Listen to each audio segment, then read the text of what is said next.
Monsoon 2026 हे 4 दिवस अगोदरच अंदमान निकोबार बेटावरती दाखल झाला. याच्यानंतर दाखल झाल्यानंतर मान्सून काही अंशी मंदावलेला पाहायला मिळाला. कारण वाऱ्याची दिशा असेल, याचबरोबर सिस्टम प्रणाली डेव्हलप होत नव्हत्या, त्यामुळे मान्सूनला थोडंसं पुढे सरकण्यास काही अंशी अडचण झालेली पाहायला मिळते. उत्तरेकडून जे उष्ण वारा येत आहे, या वाऱ्याच्या प्रभावामुळे मान्सूनवरती त्याचा विपरीत परिणाम आपल्याला काही अंशी झालेला पाहायला मिळते. मात्र बंगालचा उपसागर असेल आणि अरबी समुद्र असेल, या दोन्ही समुद्रामध्ये कमी दाबाच्या क्षेत्रांचं रूपांतर लवकरच होण्याची दाट शक्यता आहे. त्यामुळे मान्सूनला थोडीशी बळकटी अजून मिळण्याचीही दाट शक्यता आहे. याचबरोबर आजची स्थिती जर पाहिली, मान्सून आज थोडासा उत्तरेला सरकला आहे. म्हणजेच लक्षद्वीपचा दक्षिण भाग असेल, या ठिकाणी पश्चिमी टोक आहे, या ठिकाणी आले, आणि पूर्व टोकात असेल तेव्हा म्यानमारच्या मध्यवर्ती भागापर्यंत आपल्याला पाहायला मिळत आहे. याचबरोबर येणाऱ्या काही दिवसात मान्सून अजून काही अंशी प्रगती ही करण्याची दाट शक्यता आहे. मात्र जसं बंगालच्या उपसागरामध्ये कमी दाबात क्षेत्र रूपांतर होईल, सर्क्युलेशन तयार होईल, आणि अरबी समुद्रामधूनही कमी दाबाचे क्षेत्र जे आहे किंवा सर्क्युलेशन आहे, या दोन्ही प्रभावांच्यामुळे पश्चिम बाजू आणि पूर्व बाजू ह्या दोन्हीही बाजू हळूहळू वरती सरकण्याची शक्यता आहे. जसं केरळमध्ये आल्यानंतर मात्र केरळपासून ते राज्यापर्यंत यायला काही अंशी उशीर ही होण्याची दाट शक्यता आहे. त्या ठिकाणी मान्सून काही अंशी रेंगाळण्याची ही दाट शक्यता आहे. याचबरोबर वाऱ्याची दिशा सिस्टम प्रणालीबद्दल आपण जर पाहिलं, अरबी समुद्रामध्ये या ठिकाणी एक सर्क्युलेशन आहे. तसेच बंगालच्या उपसागरात म्हणजे अंदमान निकोबारचे बेटे असतील त्याच्या उत्तर भागा ठिकाणी म्यानमारची जी समुद्र किनारपट्टी आहे, या भागामध्ये एक कमी दाबाचं क्षेत्र तयार झालेलं पाहायला मिळत आहे. याचबरोबर हे कमी दाब क्षेत्र अजून काही विकसित ही होण्याची दाट शक्यता आहे. याचबरोबर वाऱ्याची दिशा जर पाहिली, अफगाणिस्तान असेल, पाकिस्तान असेल आणि अरबी समुद्राचा उत्तरचा भाग असेल, या भागापासून जे काय वारं येते ते वारं राजस्थान असेल, गुजरात असेल, मध्य प्रदेश पासून हे वारं दक्षिणेला सरकल्यानंतर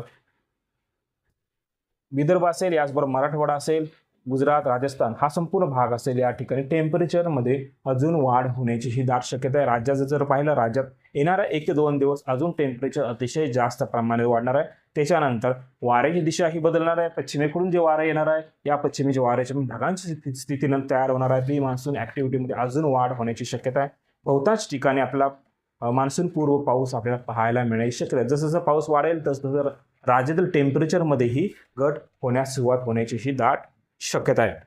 याचबरोबर आज रात्रीच्या पावसाचा अंदाज जर पाहिला, लाईटनिंग थंडरस्टॉर्मचा जर आपण आज रात्रीचा विचार जर केला, तर मराठवाड्याचा जो उत्तर भाग असेल, संभाजीनगर, खुलदाबाद असेल, औरंगाबाद असेल, जालनाचा संपूर्ण दक्षिण भाग असेल, अंबड, परतूर, जालनाचा दक्षिण भाग असेल, या ठिकाणी लाईटनिंग थंडरस्टॉर्म सहित हलक्या पावसाची दाट शक्यता आहे. याचबरोबर हिंगोली, कळमुद्री या 2 ठिकाणीही पावसाची शक्यता आहे. परभणीचा उत्तर भाग, जिंतूरमध्ये हलक्या स्वरूपात पाऊस पाहायला मिळेल. विदर्भाचा जो दक्षिण भाग असेल, म्हणजे बुलढाण्याचा दक्षिण भाग, सिंदखेड, लोणार, याचबरोबर रिसोड, वाशिम, मालेगाव या ठिकाणीही काही अंशी पावसाची शक्यता आहे.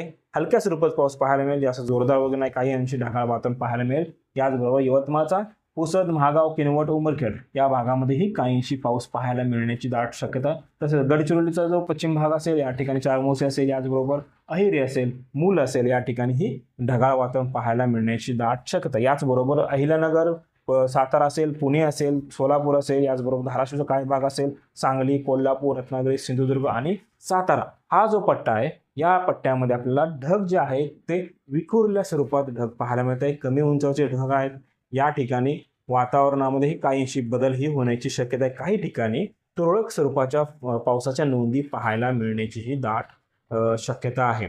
याचबरोबर राज्याचा येणाऱ्या 24 तासाचा उष्णतेचा जर विचार केला, तर येणाऱ्या 24 तासामध्येही विदर्भाचा संपूर्ण भाग असेल, या ठिकाणी 42 डिग्रीच्या वरतीच तापमान पाहायला मिळण्याची शक्यता. मात्र पश्चिम महाराष्ट्र असेल, कोकण असेल, या भागात टेम्परेचर काही अंशी कमी होण्याची ही दाट शक्यता. सर्वप्रथम विदर्भाचं जर पाहिलं, गडचिरोली, चंद्रपूर, वर्धा, यवतमाळ असेल, वाशिमचा उत्तर भाग असेल, अकोल्याचा मूर्तिजापूर असेल, याचबरोबर अमरावतीचा दक्षिण भाग, चांदूर, रेल्वे, नांदगाव, भातुकली, नागपूरचा दक्षिण भाग असेल, भंडारा, गोंदिया संपूर्ण पट्टा असेल.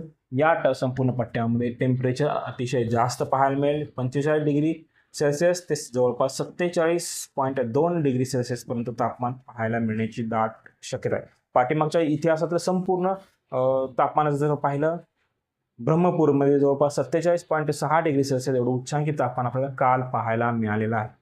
याचबरोबर विदर्भाचा उत्तर संपूर्ण भाग असेल, अमरावती, नागपूर, भंडारा, गोंदियाचा उत्तर भाग असेल, अकोला, बुलढाणा, वाशिम दक्षिण, याचबरोबर यवतमाळचा पश्चिम आणि दक्षिण भाग असेल, नांदेड, हिंगोली, परभणी, जालना, बीड असेल, लातूर असेल या ठिकाणी 42 ते 45 डिग्री सेल्सिअस तापमान पाहायला मिळेल. जळगावचा जो पूर्व भाग असेल या ठिकाणी 42 ते 45 डिग्री सेल्सिअस. धाराशिव, सोलापूर, बीड असेल, संभाजीनगर आणि जळगाव हा जो पट्टा असेल या ठिकाणी जवळपास 40 ते 42 डिग्री सेल्सिअस तापमान पाहायला मिळणार आहे.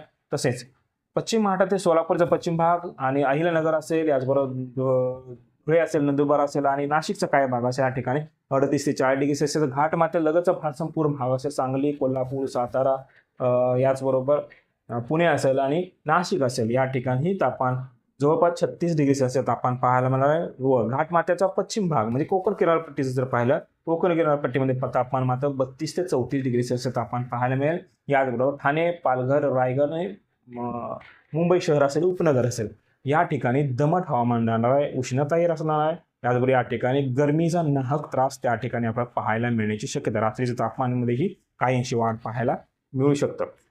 याचबरोबर येणाऱ्या 24 तासाचा राज्याचा पावसाचा खास करून जर विचार केला तर येणाऱ्या 24 तासात रत्नागिरीचा पश्चिम भाग आणि सिंधुदुर्ग पश्चिम भाग या भागामध्ये काहींशी पावसाची ॲक्टिव्हिटी पाहायला मिळतील. याचबरोबर वाशिम, बुलढाणा दक्षिण, जालना, परभणी, हिंगोली, नांदेडचा काय भाग असेल, यवतमाळचा काय भाग असेल, याचबरोबर संभाजीनगर, अहिल्यानगरचा उत्तर भाग, नाशिकचा काय भाग, जळगावचा काय भाग असेल या ठिकाणी काही अंशी पावसाची दाट शक्यता आहे. ढगांची व्याप्ती त्या ठिकाणी पाहायला मिळेल. ऊन वाढल्यानंतर ढगांची निर्मिती होणार आहे आणि ढगांची निर्मिती झाल्यानंतर पाऊस पाहायला मिळू शकतो. याचबरोबर गडचिरोलीचं बहुतांश भागामध्येही ढगाळ वातावरण पाहायला मिळेल. एक दोन दुसऱ्या स्वरूपात आपल्याला पाऊस पाहायला मिळण्याची शक्यता आहे.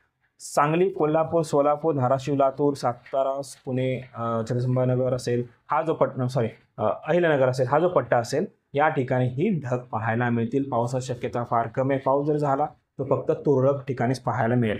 याचबरोबर येणाऱ्या 24 तासात राज्याचा हवामानाचा अंदाज जर पाहिला म्हणजे हवामान खात्याचा अंदाज जर पाहिला तर हवामान खात्यानुसार गडचिरोली असेल, चंद्रपूर असेल, वर्धा असेल, नागपूर, भंडारा, गोंदिया आणि वर्धा या ठिकाणी अतितीव्र उष्णतेची लाट आहे. या ठिकाणी रेड अलर्ट जारी करण्यात आला आहे. याचबरोबर यवतमाळ असेल, अमरावती आणि अकोला तसेच गोंदियाचा काय भाग, भंडाराचा काय भाग असेल या ठिकाणी ऑरेंज अलर्ट जारी करण्यात आलेला आहे. याचबरोबर मुंबई असेल, ठाणे असेल, पालघर असेल, रायगड असेल या ठिकाणी ही उष्णतेचा येलो अलर्ट त्या ठिकाणी जारी करण्यात आला. याचबरोबर बीड असेल, जालना, संभाजीनगर, अहिल्यानगर, पुणे पूर्व, सातारा पूर्व, सांगली आणि कोल्हापूर जिल्हा या ठिकाणी लाइटनिंग थंडरस्टॉर्मचा येलो अलर्ट जारी करण्यात आला आहे. याच्या व्यतिरिक्त सिंधुदुर्ग असेल, रत्नागिरी असेल, सोलापूर, धाराशिव, लातूर, नांदेड असेल, हिंगोली, परभणी, जळगाव, धुळे, नंदुरबार आणि नाशिक या ठिकाणी ही काही अंशी पावसाची शक्यता म्हणजे प्री मान्सूनच्या पावसामध्ये वाढ पाहायला मिळण्याची ही दाट शक्यता आहे. तर हे होतं येणाऱ्या 24 तासाचं राज्याचं हवामान अपडेट. जर आता आपण हवामान अपडेट या यूट्यूब चॅनल सबस्क्राईब जर केलं नसेल तर कृपया सबस्क्राईब करा, बेल आयकॉन करा. धन्यवाद.